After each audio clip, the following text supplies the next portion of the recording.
دل تو چیرا تو بہت کام رفو کر نکلا، اس نے کہا تھا کہ پہلے تو یہ سمجھ رہے تھے کہ یہ تھوڑا ہی سا معاملہ ہوگا، لیکن دل کو چیرا تو بہت کام رفو کر نکلا، بہت اس میں خامیاں خرابیاں نظر آئیں۔ تو جب جائزہ لیں گے حقیقت پسندی سے لیں گے اور اللہ تبارک و تعالیٰ کے دین کے اوپر عمل کرنے کے لیے لیں گے اور سچ مچ لیں گے تو پھر بہت چیزیں نظر آئیں گی،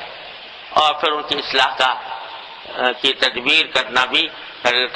یہ چوتھا بڑا اہم کام ہے جو اس ماحول میں کرنا چاہیے۔ حدیث میں قرآن کریم نے فرمایا ہے اور اس کی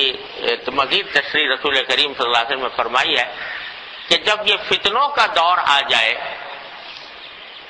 جس کی تفسیر حدیث میں یوں فرمائی کہ اذا رأیت شحا مطاعا، جب دیکھو کہ مال کی محبت کے پیچھے چل رہے ہیں لوگ، وہوا متبعا، اور خواہشات نفس انسان کی رہنما بنی ہوئی ہے، ہر کام خواہش نفس کی بنیاد پر ہو رہا ہے، وہ دنیا موسرتن، اور دنیا کو آخرت پر ترجیح دی جا رہی ہے، وہ اعجاب کل ذی رائع برائیہ، اور ہر انسان اپنی رائے پر گھمنڈ میں مبتلا ہے، دوسرے کی بات سننے کو تیار نہیں ہے۔ یہ چار علامتیں بتائیں، ایسا لگتا ہے جیسے آج کے ماحول کی تصویر کھینچ دی ہے رسول کریم صلی اللہ علیہ وسلم۔ مال کی محبت کے پیچھے چل رہے ہیں لوگ، خواہشات نفس کے پیچھے چل رہے ہیں، اور دنیا کو ترجیح دے رہے ہیں آخرت پر، آخرت ملے نہ ملے دنیا کا کچھ فائدہ مل جائے، اور ہر شخص اپنی رائے پر گھمنڈ میں مبتلا ہے، دوسرے کی سننے کو تیار نہیں ہے۔ جب یہ بات ہو جائے تو فرمایا سرکار دو عالم صلی اللہ علیہ وسلم کہ فعلیک بخافۃ نفسک ودع عنک امر العامہ،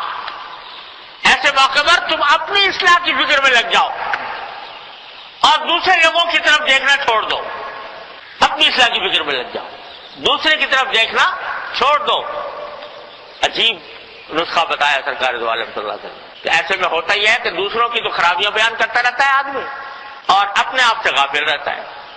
اس کے نتیجے میں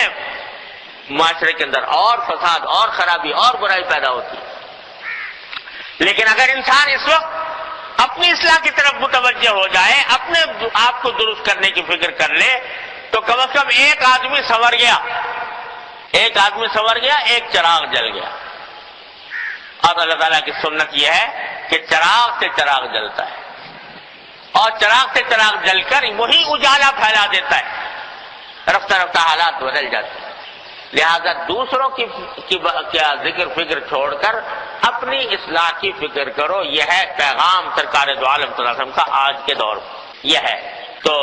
چوتھی بات یہ ہے بھائی کہ ہر شخص اصلاح کی فکر میں لگ جائے، اور اس کا طریقہ یہی ہے کہ تھوڑا وقت نکالے اور اپنا جائزہ لیں، جہاں جہاں خامیاں غلطیاں ہیں ان کو درست کرنے کی فکر کریں۔